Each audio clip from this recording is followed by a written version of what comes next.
recap on Peru. I know I've been back for a couple of weeks now, and it's literally taken me that long to just absorb everything and, just soak it up and be able to tell my family and my friends just everything I learned. And now here I am. I want to share it with you guys. I know I shared a lot of pictures and a lot of stories while I was out there, but here I am today. So I'll try to make it short, but there was so much that I learned that I don't know how I'm going to make it short, but let's try. So first and foremost, the trip was amazing. I was able to learn so much. It was a very difficult trip. It is 13,000 feet in elevation. So you basically get to the capital of Peru. And then the next day, like at 5 in the morning, we got another plane to get to Cusco, which is closer to Machu Picchu. And then we got on a train, and then we got on a van for 3 hours that took us. There was 33 people of us. There was 33 that joined. There's never a mistake on how many people show up. I kept saying the land called us all, and yeah, we ended up there from all parts of the United States. There was 3 bus loads, so there were breakups of 11 people. So there was 11 in each group. So again, there was no coincidence. I believe that all of us, again, were called there, and we're all in a different awakening moment. Some are already there, some are on the way there, and some are barely waking up. So literally the groups that everybody linked to was pretty cool because again, 11 is a great number. 11 is an angel number. 11 is also, it's a very crucial number. Let's just leave it at that. So being broken up in 11 in 11 was pretty cool. And again, 3. So it was 3 groups of 11. And, the balance that Peru shows, and that is something that, shamans have studied, something that other people have studied. The Peruvian people got it just from, plant medicine and connecting with self. They got all this knowledge about balance, a balance. There's in what we call the code, or we call, let's just call it the code. There's 11 letters that are masculine and 11 letters that are feminine. So again, 11 is a really crucial number. So for us to be broken up in 11, just because, and 3 groups, was pretty cool. And again, I think we were all in different stages. Some of us were a little bit more masculine, so we were leaning more on the masculine side. Some of us were more feminine, and some of them are already balanced, because that's the key. Yeah, we're female, but we need to have a balance within, and that's what Peru taught us. So again, this whole thing about breaking up the 3 groups, and it was just wherever anybody wanted to go. It wasn't assigned. So again, everybody kind of found their little clique, and it was really amazing. So here we go. So we ended up in Cusco, which is, the second plane we had to catch. And that was a little town where a lot of the indigenous people are still living the way they used to live. It's, a very hard place to get to. So when the conquistadores got there, because remember, we were they conquered the entire world pretty much. They got to what Peru is, and they did take over their temples and conquered the people. They basically enslaved them, and they tore down their temples, and with what they tore down, they made their new churches. These are the Spaniard, and this is the time of Inquisition. They would convert you to being Catholic with Jesus, using Jesus as the reason. But again, and I say this over and over, Jesus didn't want to kill you. Jesus would not sacrifice you. Jesus came to tell you truth and love. But again, with that, they came and they conquered the world. And with the name of Jesus, they would land in all these different places. And whatever they believed in, they would crush it. So for the Peruvian people, they believed in the Incas. They believed in balance. They believed in being grateful, not only to God, but be grateful to Mother Earth, because everything we receive is from Mother Earth. We are made of the dirt. Our food is made from the earth. So everything comes from Mother Earth. So again, they were taught to be grateful and thankful. And grateful and thankful is the highest form of vibration. So isn't that beautiful? So they were always grateful first. I know that when I posted a video while I was in Peru, someone made a comment, someone that obviously doesn't know me and doesn't follow me very much, made a comment saying that I was teaching witchery, because I was teaching, not glorifying. What does she use? She said I was worshiping Mother Earth, and I'm not worshiping anybody other than God, our Father, our Creator of all. But I am thankful. I am thankful for Mother Earth. I am thankful for having this beautiful experience, this beautiful human experience here on Earth. So, again, I'm not teaching you anything other than love. And I am just teaching you what I've learned. That's all I'm doing. I'm sharing. And I believe sharing is caring, because I believe when we all know the truth, we will all rise up to the truth. So again, the Incas believed in balance, and they believed in giving back to Mother Earth. They were the only civilization that did not have slaves. They had a community. So for example, I even learned how to make a brick and how they make the adobe houses, right? And when so let me back up. When we get to Cusco, which is the second place we arrived to, from there we got on transportation, private transportation, to get to Valle Sagrado. So it's Holy Valley in English, I mean. And it is, you go up and it's surrounded by 4 mountains, which is the Sun Gate. And then the opposite, which is La Veronica. She had an indigenous name, and then the Spaniards changed it to La Veronica. And it's the opposite of the sun, because it's where the glaciers are at. So, and the ice is melting, so it looks like the mountain is crying. So it looks like Veronica is crying. And the story is that she's crying for her love, which is on the opposite, right? So again, man and woman, male and female. And they have the 4 elements, and it's a little valley. It's a little valley, and it's absolutely gorgeous. And the people that live there still live like they lived 500 years ago. So they still live off the land. They get up like at 4 o'clock in the morning when the sun's not even out, and they go to sleep really early when the sun goes down. They make their own clothes. They use natural, organic things to dye their clothes. They eat a lot of grains. They eat just what the earth gives them.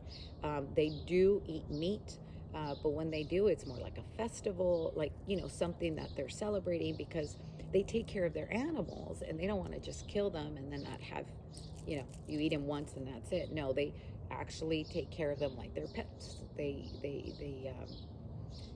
They're good to them, because they know that they just know the balance of life. They know that, how they treat their animals is a direct effect on them when they eat them. So for example, they're always giving them, grains. The same thing they eat, they give their animals. So they're very compassionate.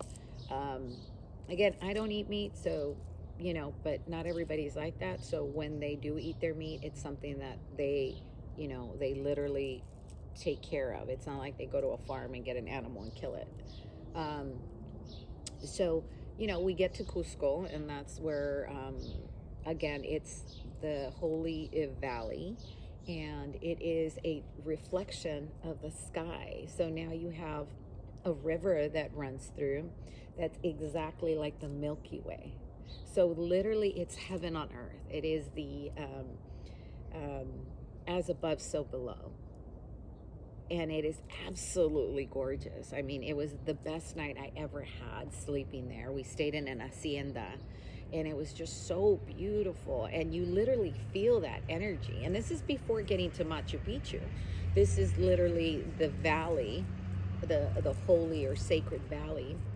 And so we stayed there, and again, they were living like they were living pretty much. Yeah, there's, little stores here and there, and there's electricity and stuff like that, but they're really, living off the land.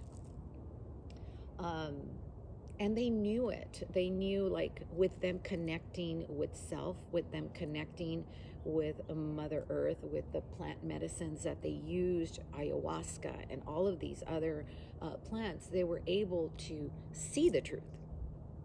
They were able to know the truth. Like, for example, the Jewish people got the law from God, from Moses, right? And we have the Jewish star, which is, I always carry it, but the Jewish star represents the 4 elements, and as above, so below, and the balance. That's what the Star of David is. And they learned it, and they were on the other side of the world, right? And they learned it from God. Well, the Incas also learned it from God, our creator, because he created the plants, he created everything. So he also had them connect. It was in a different way, but they got the law. And the law, to them, instead of having the Jewish star, they have what is called the chacana. And I actually have it there. It's their cross. It's the 4 elements, the balance, and so as above, so below, kind of just like the Star of David, and we're right in the center. So again, they have their form of the Jewish star because, again, they know truth, and God wasn't going to leave everybody just out and not knowing anything. If you connect to self, you will find the truth, and that's what he did with the Incas. The Incas, because of the elevation, were really not touched until the 1500s. And they got to what was Lima today. And again, they had these beautiful temples where they would worship. And again, when they got here, they literally stomped on them. They destroyed their temples. And with that material, they built their new churches. They enslaved the people. And they had never been enslaved. But they were very calm people because they followed. I mean, they were like, okay, well, we're enslaved now, we got to do this. When they were building the churches, even though the church was always about man, and the church was always the priest, the pope, and it was always a man, a man was ruling the church at all times. When they were building the churches, the Incas actually, because they were the ones that doing, all the all the building, all the art in the churches and stuff, they actually would put women in there. They would actually carve, a depiction of a woman. So there's places that we actually saw where the Inca people would actually put a little bit of their truth. So that was really cool to see. The conquistadores never ended up getting to what Machu Picchu is. They got to other temples, but they never got to Machu Picchu. Machu Picchu is very high in elevation, and it's very hard to get to. So they never got to it. The people from Machu Picchu did disappear. There was really nothing left. People just didn't go up there after the land was conquered. So literally in this century, I believe it was actually in the 90s, a guy from Hawaii ends up going to Peru, and knowing, staying there with the locals and hearing stories and stuff, he ends up discovering Machu Picchu, and I'm sure with some locals. And when he gets to Machu Picchu, he sees, this amazing structure, and it was pretty much the jungle had taken it over, because it had been hundreds of years. So he stayed there. He fell in love with the land. He was called upon the land. Again, Peru is very important because the energy flow of the earth keeps changing. And I believe it's every 13,000 years the energy flow changes on the earth, just kind of like it just moves to a different point on earth. And right now it is in Peru. So we call it the Kundalini Rising, which is the energy flow. It actually landed this time in Peru. So the energy is there. Again, where it's at a peak, one of the highest peaks on earth. And when you're there, you can see the sun gate. So it's a mountain where the sun comes out on winter solstice. For us in the United States, for them, it's the summer solstice. So December 21st, 22nd, the sun comes up and it's literally right on top of the mountain. It is absolutely amazing. And on the opposite side, you have the glacier, where they call it the Veronica. And that's where the water runs down. And that water that runs down goes to the Valle Sagrado, the Holy Valley. And that's their water source. Isn't that amazing? It's like this water that's been frozen for centuries is literally coming down to them. So it's all fresh, amazing water. We were able to touch the water, drink the water. We were able to just absorb all that, because water does carry frequency, so memory. So it was pretty cool. They're literally living, because we are what we eat. So they're drinking this water. They're using this as, from back in the days. How better can it get? It's not polluted. It's not contaminated from, all the bad things that we've done to the world, so this is all amazing. And again, that water runs down to the Valle Sagrado. So you have these two mountains. The way they built their temples, one of them where it's the astrologers, the priestess they had 3 windows, and the windows were facing the sun gate. And there's always 3 because it is above, low, underground, and earth. So the 3 windows, one was showing the sun gate, and the windows were built with the stone. They also had it where when the water was coming down, it would end up in this circle. And it was 2 circles that the water would land on. One represented male and one represented female. And in this part of Machu Picchu, this temple part of it, where the priestess used to come, they would study astrology. And usually the women were the priestess. They were the ones that studied astrology, and they were treated well, and they were virgins. They were the ones that were connected, and they were studying, and they were literally for knowledge, and they lived on this temple, and they practiced on this temple, and they learned about the stars and how above and below it's the same. Like, they studied all this stuff. And yeah, there was sacrifice involved with the Incas, human sacrifice, but the majority of the time what they would do is they would sacrifice an animal. And usually, I got cut off right there. I had a phone call. I'm sorry about that. But they would sacrifice an alpaca or a llama when they were having issues, and they would do it very rare, but they would use animals as sacrifice, because they knew there was a give and take. So they would sacrifice something to receive something. And that's the same thing that we learn in the old scripture with the Jewish people. They knew they had to sacrifice a lamb. They did it for forever until Jesus came. When Jesus came, Jesus actually came to tell everybody we didn't have to sacrifice anything anymore. But from the beginning of time, they knew that. Just like our ancestors, my ancestors, the Jewish people, also knew that there had to be a give and take, a sacrifice. So killing people was not a thing that they did. But when it was absolutely necessary, I guess, they would sacrifice a female virgin, and it was one of their priestess. So it was definitely like something that was a definitely sacrifice, because they were very knowledgeable. They were very important for the Incas. So for them to get rid of or kill one of those women was a complete sacrifice. And the way they would do it is in a, I don't know if you want to call it humane way. I don't know, because I don't think there's any humane way to kill anybody, but they didn't just cut their head off or do it the way my ancestors, the Mayans and the Aztecs, did.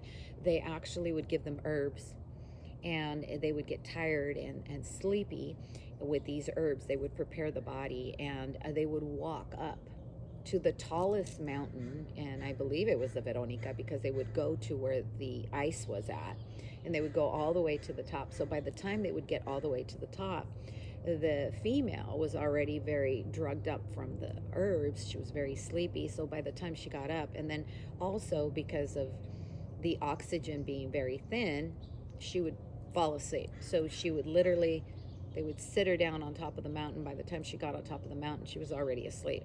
So they have found recently, literally in the last couple of years, because everything's melting, they've been finding these bodies, and they're bodies of women.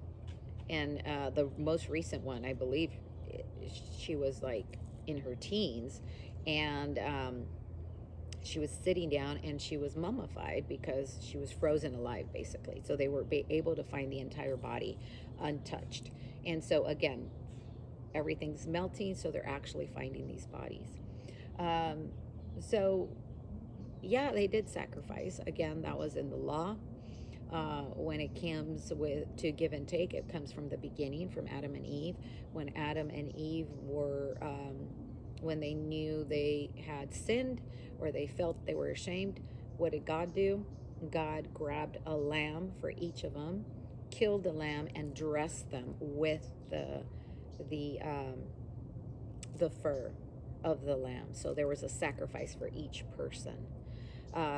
Then there was when the Jewish people were enslaved by the Egyptians, and Moses,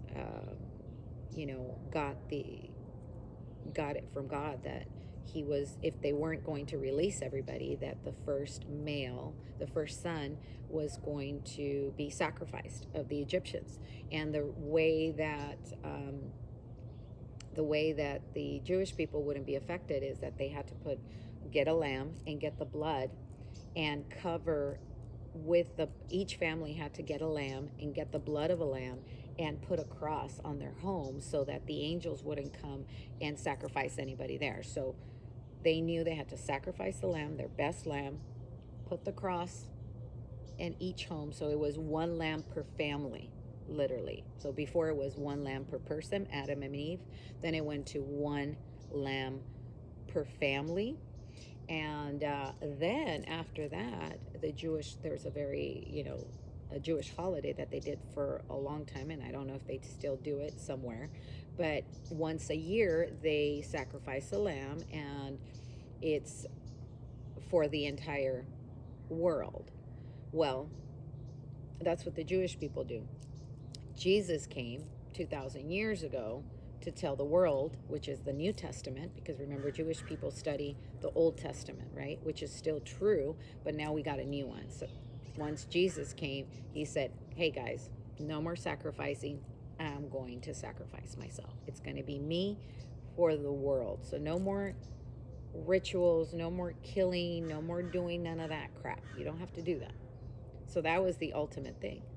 And of course, the Incas learned that because the conquistadores came and taught them, what Jesus did.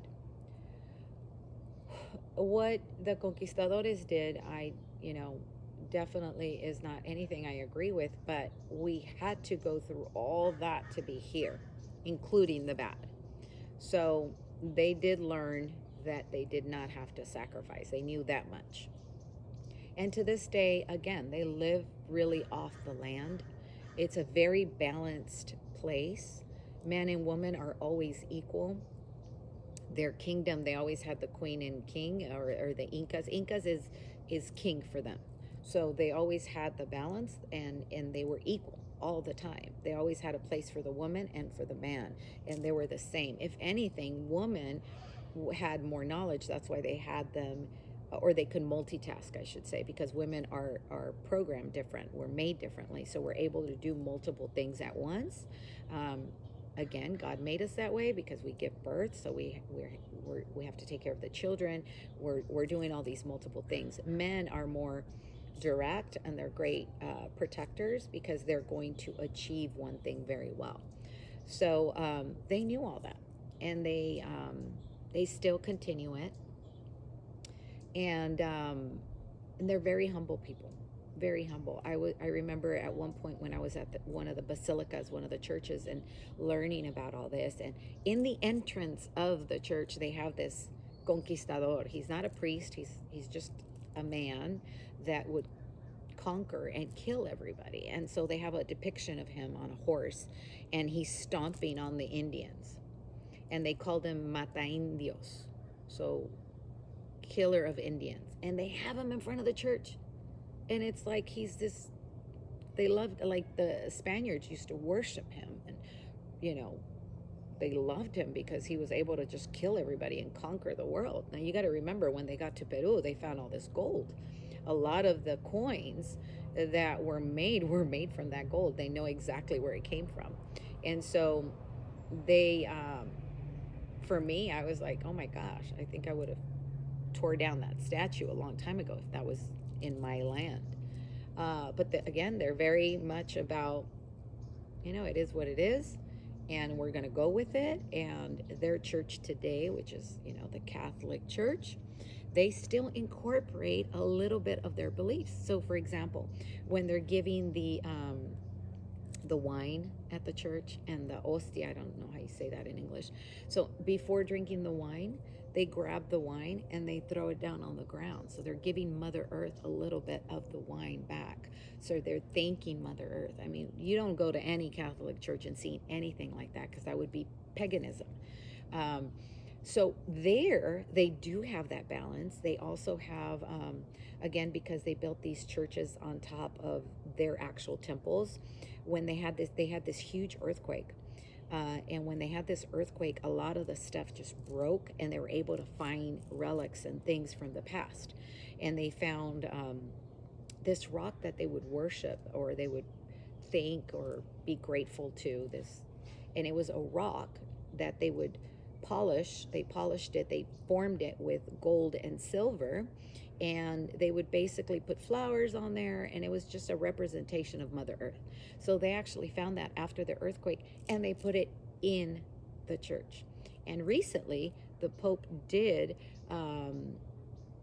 let them know that it was okay to have that, to still have that be thankful for the earth, and having all of those rituals that they used to have, to continue them, that it was okay to have that plus Christianity or Catholic. I don't know what you would call that, because it's not Christianity, it's the religion. So the Pope basically said, you know what, you guys keep doing what you're doing, it's okay, it's not harming anybody, you guys are fine. And so when they got that from the Pope, it was kind of like, oh, okay.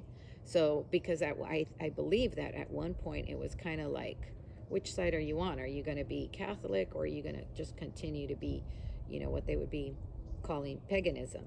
And again, because they were not fighters, they didn't really want to fight unless they had to.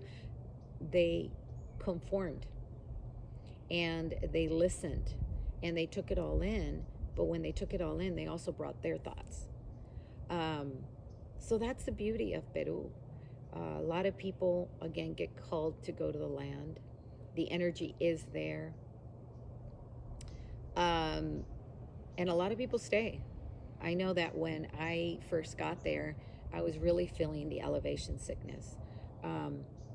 God is so perfect. He, because it's so high up, there's tons of, the elevation is crazy. Like, the air is so thin, you really can't breathe. Your body's fighting for that oxygen, so you're getting these pressure headaches. Well, there they grow coke leaves. There's cocaine everywhere. It's what they make the cocaine from, and it's an energy. It's just natural energy. It's just like an herb, and so forever, they grab the leaves when they're tired and when they can't walk because they're not getting oxygen. They eat the leaves and it gives them energy. So the first thing they told us when we got there was, as soon as you get off the plane, you're going to start chewing on these coke leaves, drink the coke tea, and you're going to be fine. It's going to take some time for your body to adjust. Well, for me, I'm really high energy. So when I started taking all that Coke tea and Coke candy and Coke leaves, by that evening, my pressure had gone up and I was on oxygen for about 8 hours. Of course, the hotels and everybody around there knows that we're coming from a different place and we're not used to it, so they have oxygen in like all the hotels, and they take care of you very, very well. But in that moment, I was like, I'm not coming back. I want to go home. I can't breathe. 24 hours later, it was a different story. I wanted to stay longer, and today I tell you that it was very difficult to get there, but I want to go back. I need to go back. I feel like I will go back.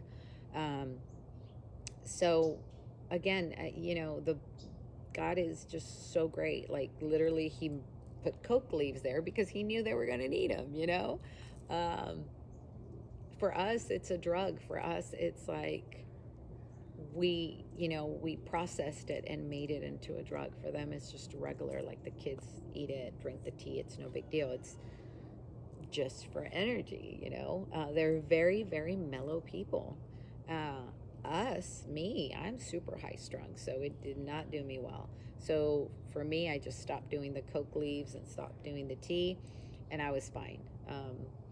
So it's definitely something that I recommend if you're able to go.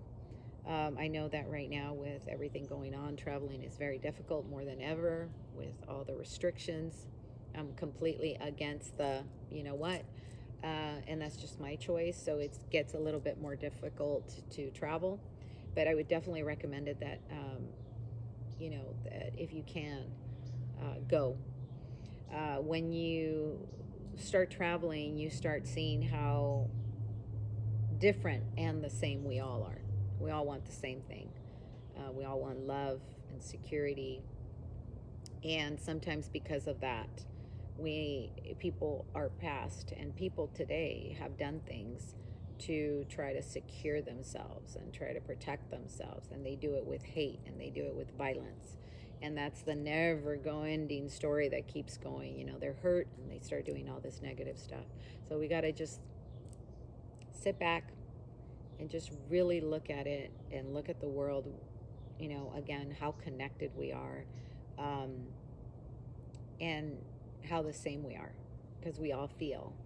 And we just have to start back from ground zero and start, kind of just throwing the weapons away, the walls that we have, and start from our heart. And when we connect to our heart, we connect to self, we connect to God. And when we connect to God, we know the truth. So know that there's a lot of confusion in the world, but when you connect to yourself, you learn the truth. And I think I brought that with this video, showing you that, the other side of the world got the law of God. They got the law too. We all get it when we connect to self. One last thing that I'll just put out there is they're known for their ayahuasca. Ayahuasca is something that awakens people, connects you to self. The shamans would do it, not anybody would do it. And it's 2 plants that they mix together to get this effect. Now, God obviously told them what 2 plants to mix, because there's so many plants in the jungle, and they knew to get this root, and it was an awakening. God told them, grab this root, grab this plant, mix it together, and you're going to be able to connect with self. So again, science has just proven that recently that the root opens up the absorption, your body to absorb the plant, the ayahuasca itself, because the ayahuasca by itself, the actual plant that lets you feel and connect, when we take that, our body doesn't absorb it. So we have to mix this root into it, which that's what the shamans do. They mix these 2 plants together so that we can absorb it.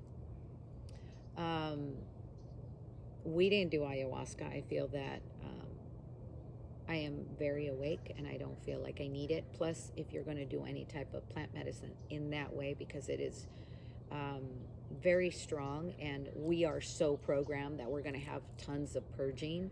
Most people are very programmed. So when you do ayahuasca, it will make you purge, it will make you feel a certain type of way, and it's very harsh. So when you do want to do something like that, they do recommend that you stay out there for at least 3 weeks. A week to get used to the land, another week to start the process, and then actually do it, and then stay another week after the fact. Ayahuasca has helped a lot of people with addiction, with programs, with just removing all the negativity, removing all the programs, everything that's not organically yours. That's what the medicine does. But with prayer and meditating, you can also do it. It's, again, we have to declutter the body. That's why I always tell you guys to start fasting. Intermittent fasting is the easiest way to get rid of all those chemicals in our body, and then we can actually connect. Because if we're polluted with all kinds of stuff, things that are not organically ours, we're not going to be able to connect. That's just the truth. And that's why I'm so against that, because it does have heavy metals, and heavy metals block your intuition, block your self-awareness. And there's also there's also particles. Most of them have particles of abortions, and that's taking a sacrifice of a child, and I'm not down with that. So again, declutter the body and take in the truth. God bless. Bye-bye.